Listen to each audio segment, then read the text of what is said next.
Assalamualaikum warahmatullahi wabarakatuh dan selamat sejahtera. Okay, untuk hari ini kita akan belajar bab 3 iaitu pengangkutan. Okay, kalau tengok dekat sekeliling awak, kita ada sistem pengangkutan tersendiri untuk mana akan memudahkan kita untuk pergi ke sesuatu tempat. Contohnya kalau nak daripada rumah awak nak pergi ke kedai. Jadi awak perlukan pengangkutan yang mana akan mempercepatkan awak pergi ke tempat tu. Contoh pengangkutan yang ada dekat sekeliling awak adalah basikal, motor, kereta. Jadi itu adalah pengangkutan yang ada dekat sekeliling kita. Tapi sebenarnya dekat dalam badan kita pun ada sistem pengangkutan. Yang mana sistem pengangkutan tu akan memudahkan tubuh badan kita untuk dapat keperluan yang mana diperlukan untuk kita kekal hidup.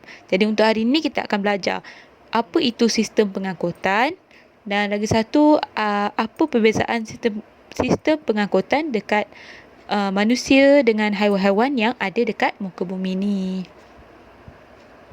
Pertama sekali kita kena tahu dulu apa keperluan sistem pengangkutan dekat dalam organisma.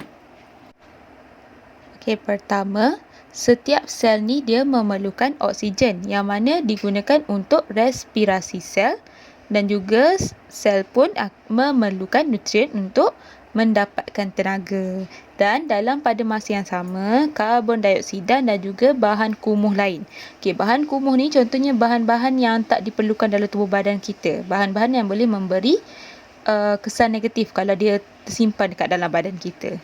Jadi, bahan macam karbon dioksida dan juga bahan kumuh ni, dia ni dihasilkan oleh sel yang mana dua bahan ni sel tubuh badan kita perlu keluarkan pergi dekat persekitaran luar. Jadi proses untuk bawa oksigen, nutrien dan bahan keperluan lain dari persekitaran luar masuk ke dalam sel adalah melalui proses resapan. Dan lagi satu, cara untuk menyingkirkan bahan kumuh daripada sel pun melalui resapan. Jadi, setiap organisma tu dia memerlukan satu sistem pengangkutan ataupun yang mana untuk memudahkan organisma tu untuk membawa keluar bahan macam karbon dioksida, bahan kumuh tu keluar daripada badan dia dan juga membawa masuk nutrien dan juga oksigen. Jadi itu kepentingan sistem pengangkutan. Okay, kita akan tengok dulu sistem pengangkutan dalam organisma ringkas. Okay, apa tu organisma ringkas? Organisma ringkas ni adalah organisma yang dia tak ada organ dan juga dia tak ada tisu. Jadi dia punya struktur tu sangatlah ringkas. Jadi contoh organisma ringkas adalah organisma unisel yang mana dia tidak mempunyai sistem pengangkutan yang khusus. Jadi apa yang macam mana sel dalam organisma ringkas ni nak dapatkan oksigen dan dia nak keluarkan bahan kumuh? Dengan cara kalau bahan keperluan sel yang contohnya macam oksigen, nutrien tu dia bawa masuk ke dalam sel melalui resapan iaitu melalui membran sel. Kalau bahan kumuh pun macam contoh karbon dioksida, bahan-bahan yang tak diperlukan oleh organisma tu dia akan dibawa keluar daripada sel tu pergi ke persekitaran luar melalui resapan yang akan melalui membran sel. Jadi kalau untuk organisma ringkas ni dia tak ada sistem pengangkutan yang khusus. Dia biasanya akan menggunakan proses resapan iaitu bahan tu boleh rentas masuk ke dalam dia punya sel melalui membran sel. Membran sel ni sel struktur yang paling luar dekat dalam sel tu. Okey, dia macam bahagian dinding sel lah. Contoh organisma ringkas adalah amoeba, euglena dan juga paramecium. Jadi itu adalah contoh-contoh untuk organisma ringkas yang mana kalau pengangkutan dia menggunakan proses resapan. Baiklah, kita akan tengok untuk organisma kompleks pula. Kalau organisma kompleks ni adalah organisma yang mana dia ada organ, dia ada tisu, dia ada sel yang mana organisma kompleks ni dia satu organisma yang orang kata lengkap. Okay, contoh organisma kompleks adalah manusia, haiwan yang vertebra dan juga tumbuhan multisel yang dia ada satu sistem pengangkutan khusus. Untuk organisma kompleks ni, dia perlukan sistem pengangkutan sebabnya kalau proses pertukaran bahan tu antara sel dengan persekitaran luar dia ni, kalau untuk organisma kompleks ni, dia punya proses resapan tu sangatlah perlahan. Kenapa sangat perlahan? Sebabnya organisma kompleks ni dia besar macam kita manusia. Kita besar kan, nak dibandingkan dengan paramecium yang kecil yang tak nampak dengan mata kasar. Jadi sebab itulah kita tak boleh menggunakan sistem resapan ni untuk buat proses pertukaran bahan. Sebabnya dia kalau kita guna resapan tu, dia terlalu perlahan. Jadi apa yang organisma kompleks ni perlukan untuk proses pertukaran bahan tu berlaku dengan cepat adalah dengan mempunyai sistem pengangkutan yang khusus. Jadi bila adanya sistem pengangkutan yang khusus ni, barulah oksigen, nutrien yang diperlukan oleh sel ni boleh diangkut pergi ke tempat-tempat yang badan kita perlukan. Jadi kalau contoh badan kita ni dia menghasilkan toksik. Jadi toksik tu akan dikeluarkan daripada tubuh badan kita pun melalui sistem pengangkutan. Okay. Seterusnya kita akan tengok tentang kepentingan fungsi sistem pengangkutan dalam organisma. Jadi dia ada 3 kepentingan. Untuk fungsi sistem pengangkutan ni, kita tengok yang pertama. Sistem pengangkutan ni dia akan mengangkut bahan keperluan sel. Contohnya oksigen, nutrien yang mana akan digunakan untuk menghasilkan tenaga melalui respirasi sel. Jadi tenaga ni kita akan gunakan untuk kita buat semua pekerjaan yang ada dekat yang kita buat lah. Maksudnya macam contoh kalau awak nak pergi dekat satu tempat tu, awak perlukan tenaga. Yang mana tenaga tu, dia ni dihasilkan melalui respirasi sel. Jadi yang kedua, apa kepentingan dia adalah untuk mengangkut bahan keperluan sel tumbuhan. Contohnya garam mineral, air dan juga hasil fotosintesis. Yang mana akan membantu tumbuhan untuk menjalankan semua proses hidup. Macam contoh, kalau pokok tu nak membesar. Jadi dia perlukan sistem pengangkutan ni untuk angkut bahan-bahan yang dia perlukan.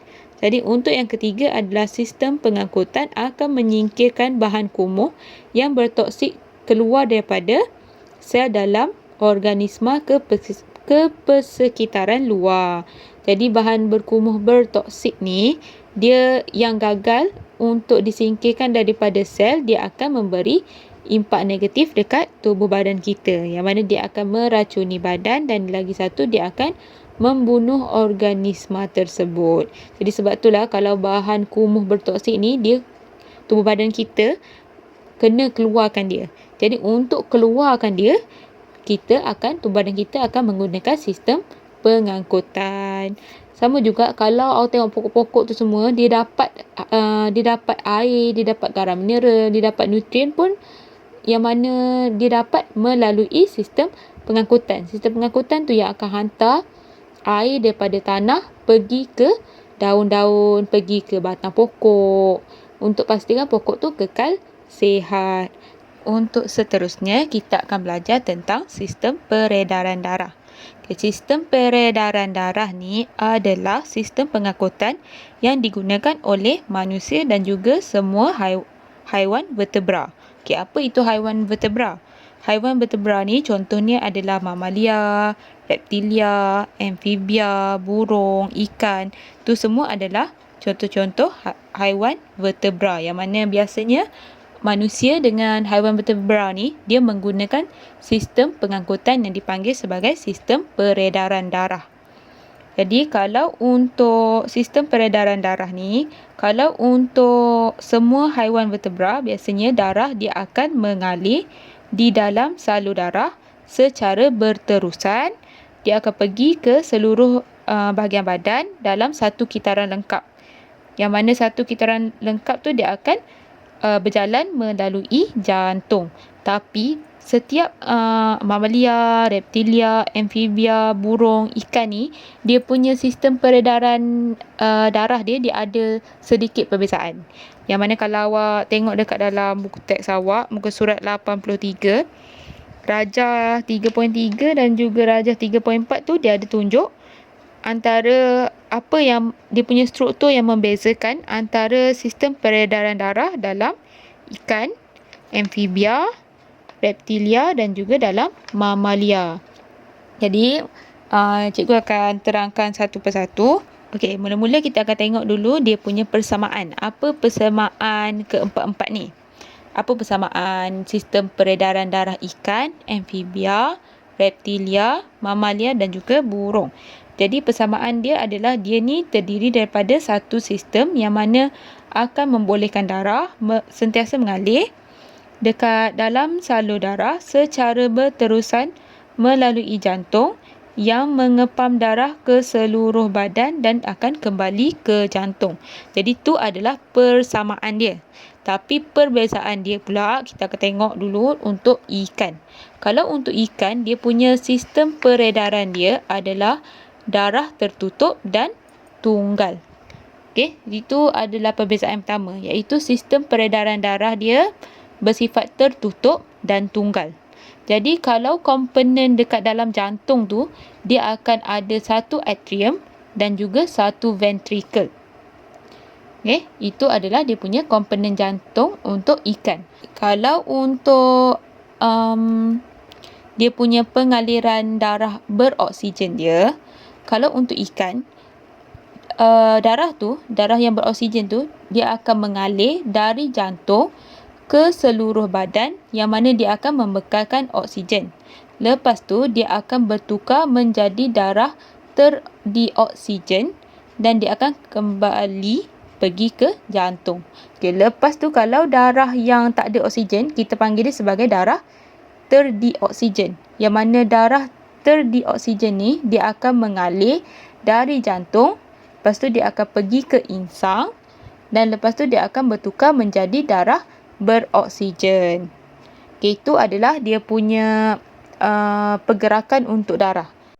Baiklah, seterusnya kita akan tengok sistem peredaran darah untuk amfibia. Contoh amfibia macam katak yang mana dia hidup dekat dua alam, iaitu dekat dalam kawasan berair dan juga dekat darat. Jadi untuk haiwan macam amfibia, macam katak, biasanya dia punya sistem peredaran darah dia bersifat ganda dua dan juga tidak lengkap. Jadi kalau untuk amfibia, dia punya komponen jantung dia ada dua atrium dan juga satu ventricle. Okay, kalau untuk macam mana pengaliran darah dekat amfibia ni berlaku? Okay, mula-mula darah ni dia akan mengalir dari jantung, dia akan pergi ke otak. Lepas tu dia akan ada campuran darah beroksigen dan juga darah terdioksigen. Yang mana campuran darah ni dia akan mengalir ke seluruh badan kecuali peparu. Yang mana bila campuran darah ni mengalir dekat seluruh badan kecuali peparu, dia akan membekalkan oksigen. Lepas dia dah pergi dekat seluruh badan, oksigen dah tak ada kan. Jadi bila oksigen dah tak ada, dia akan bertukar menjadi darah terdioksigen. Yang mana darah terdioksigen ni dia akan pergi balik ke jantung. Lepas dia dah pergi balik ke jantung, darah yang terdioksigen tadi dia akan pergi ke peparu. Lepas tu dia akan pergi ke kulit yang lembap. Yang mana kulit peparu dengan kulit yang lembap ni dia akan kalau peparu dia akan serap oksigen. Kalau kulit luar yang lembap ni dia akan berlaku resapan oksigen. Lepas dah pergi dekat darah ni dah pergi dekat peparu dengan kulit luar yang lembap tu, darah yang tak ada oksigen tadi dia akan bertukar balik jadi darah yang ada oksigen, yang mana kita panggil dia sebagai darah beroksigen. Baiklah, seterusnya kita akan tengok reptilia, contohnya macam cicak. Okay, dia punya ciri-ciri untuk sistem peredaran darah dia adalah sistem peredaran darah bersifat ganda dua yang mana tidak lengkap juga. Okay, tu dia punya sifat dia. sistem peredaran darah ganda 2 yang tidak lengkap. Jadi kalau untuk reptilia, komponen jantung dia ada 2 atrium dan juga dia ada 1 ventricle. Jadi macam mana pengaliran darah dekat dalam haiwan reptilia ni berlaku? Kalau haiwan reptilia, mula-mula darah yang ada oksigen, dia akan mengalir daripada jantung, dia akan pergi ke seluruh badan kecuali peparu, yang mana dia akan membekalkan oksigen dekat seluruh badan kecuali peparu. Lepas dah dibekalkan oksigen, darah tadi dah tak ada oksigen dah. Bila darah dah tak ada oksigen, kita panggil dia sebagai darah terdioksigen. Yang mana darah terdioksigen ni, dia akan pergi balik ke jantung, lepas tu dia akan pergi ke peparu. Bila darah yang tadi yang tak ada oksigen tu dia pergi dekat peparu, peparu ni dia adalah berlaku pertukaran gas, yang mana daripada darah yang tak ada oksigen akan bertukar menjadi darah yang ada oksigen, yang mana kita panggil dia sebagai darah beroksigen. Jadi itu pengaliran darah untuk haiwan reptilia. Last sekali kita akan tengok sistem peredaran darah untuk haiwan mamalia dan juga burung. Jadi kalau untuk mamalia dan juga burung ni, dia punya jenis sistem peredaran dia adalah sistem peredaran darah ganda 2 yang lengkap. Kalau mamalia dan burung ni, dia punya jenis sistem peredaran dia adalah sistem peredaran darah ganda 2 yang lengkap. Jadi kalau untuk mamalia dan juga burung, dia punya komponen jantung dia ada 2 atrium dan juga dia ada 2 ventricle. Jadi macam mana pengaliran darah untuk mamalia dan juga burung ni berlaku? Darah dia akan mengalir daripada jantung, dia akan pergi ke seluruh badan kecuali peparu, yang mana dia akan bekalkan oksigen. Jadi bila darah tu dah sampai dekat seluruh anggota badan, jadi dia akan bagi oksigen dekat seluruh anggota badan tu. Jadi darah tu dah tak ada oksigen. Jadi bila darah tu dah tak ada oksigen, kita panggil dia sebagai apa? Darah terdioksigen. Jadi darah terdioksigen tadi dia akan pergi balik ke jantung. Lepas tu daripada jantung dia akan pergi ke peparu, yang mana dekat peparu tu akan berlaku sistem pertukaran gas, yang mana daripada darah yang tak ada oksigen akan menjadi darah yang ada oksigen. Lepas tu darah yang ada oksigen tu kita panggil dia sebagai darah beroksigen. Jadi tu adalah perbezaan untuk sistem peredaran darah untuk 4 jenis haiwan vertebra, iaitu ikan, amfibia, reptilia dan juga mamalia dan burung. Jadi yang paling penting yang kena tahu adalah jenis sistem peredaran dia. Kalau untuk ikan, dia punya sistem peredaran dia bersifat tertutup dan tunggal. Kalau amfibia, sistem peredaran darah ganda 2 yang tidak lengkap. Reptilia, sistem peredaran darah ganda 2 yang tak lengkap. Kalau mamalia dan burung, dia punya sistem peredaran darah ganda 2 yang lengkap. Untuk hari ini sampai sini saja kelas kita. Untuk kelas seterusnya, kita akan sambung lagi untuk bab 3 ni. Lepas ni cikgu akan bagi latihan yang mana awak kena siapkan. Untuk hari ni, terima kasih. Assalamualaikum.